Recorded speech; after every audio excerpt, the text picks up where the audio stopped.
When you hear the word terrorism, what pops into your head? For most of us, it's probably images from the last few decades, right? But what if the best way to understand it isn't to look at who does it, but how they do it? What if we treated it not as some evil ideology, but as a technique, a strategy that's been around for a long, long time? That's exactly what we're going to do. So let's just start with the most basic question, right? When did all this begin? I mean, if you're like me, your mental timeline probably kicks off somewhere in the late 20th century. Maybe 9/11 is the big starting point for you. But here's the thing. That's just the final act. The reality is we're talking about a much, much longer story. Thinking that terrorism is just a modern problem, it's like walking into a movie right at the climax. Yeah, you see the big explosion, but you have absolutely no clue how we got there or why any of it is happening. So to really get the whole plot, we have to kind of shift our perspective. We need to stop thinking about this as just senseless violence and start seeing it for what it is, a timeless and, in a weird way, totally rational technique. Yeah, I know. Irrational. That word probably jumped out at you. It sounds completely wrong, doesn't it? How can terrorism be rational? Well, look, the goals might seem completely insane to us, but the decision to use it, that's often a cold, calculated choice. It's a strategy for groups who just don't have a conventional army to fight with. Their real weapon isn't the explosive, it's the fear that explosive creates. It's about manipulating the psychology of an entire country to get what they want. Okay, so where did this whole playbook come from? Well, when this strategy first popped up in the modern era, the target was incredibly specific. We're talking laser-focused. It wasn't just random. Back in the 19th century, a lot of these early terrorists saw themselves as heroes. They believed they were carrying on this ancient tradition called tyrannicide. And the idea was pretty straightforward. If a king or a ruler is a despot, it's not just your right, it's your moral duty to take them out for the good of the people. The strategy was to cut the head off the snake, period. And believe me, this was not just some philosophical idea. This era became known as the golden age of assassination. And just look at this list. We're talking about the absolute top of the food chain. The Tsar of Russia, the Empress of Austria, the King of Italy, even an American president. This was a direct assault on the very idea of the state, targeting its biggest symbols. And this quote from some Russian revolutionaries back then, it really nails their logic. For them, it was simple math. If one person has all the power, then getting rid of that one person is the fastest way to spark a revolution. This wasn't about scaring the public. No. This was a surgical strike, a political assassination meant to bring down the whole system. But this very targeted, almost gentlemanly approach to political violence, it was about to change, big time. The strategy took a massive turn, and suddenly the focus shifted from the powerful leaders to everyday people, to citizens. You can see the whole strategic shift laid out right here. We go from tyrannicide, where the target is the leader and the goal is to get rid of them, to this brand new idea called propaganda by deed. And look at the difference. Suddenly, the target isn't a person at all, it's public opinion. The goal isn't just to kill someone, it's to scare everyone.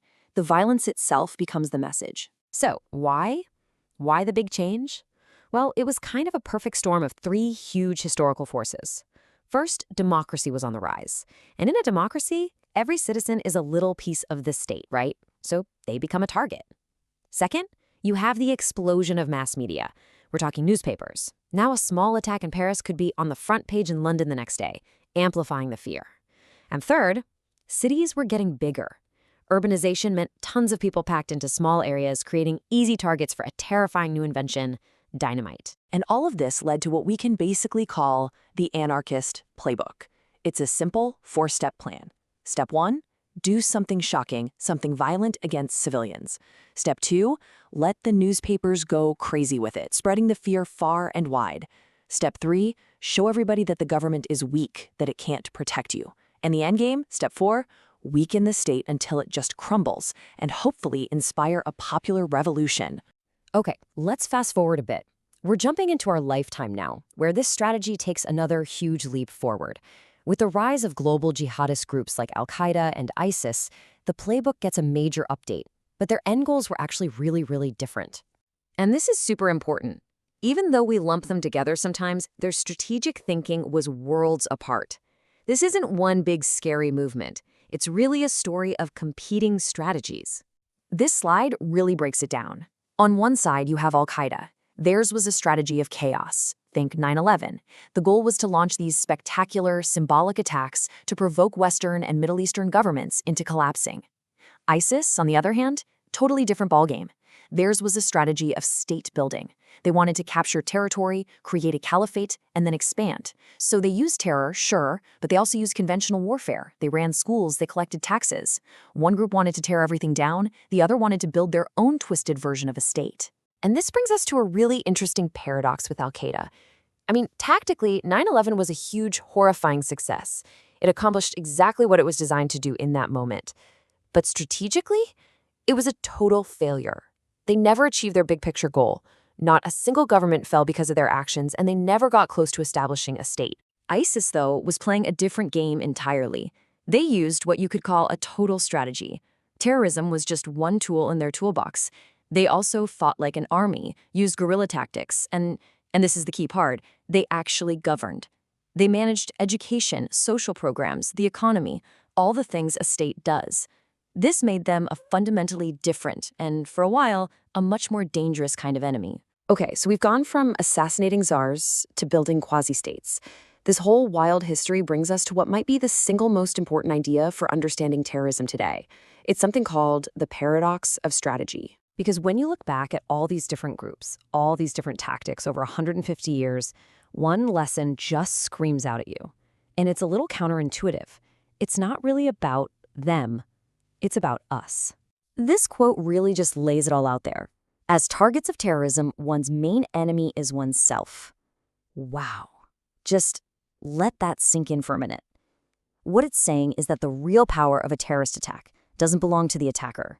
It belongs to the people they attack. It's about our reaction. And that is the paradox of strategy.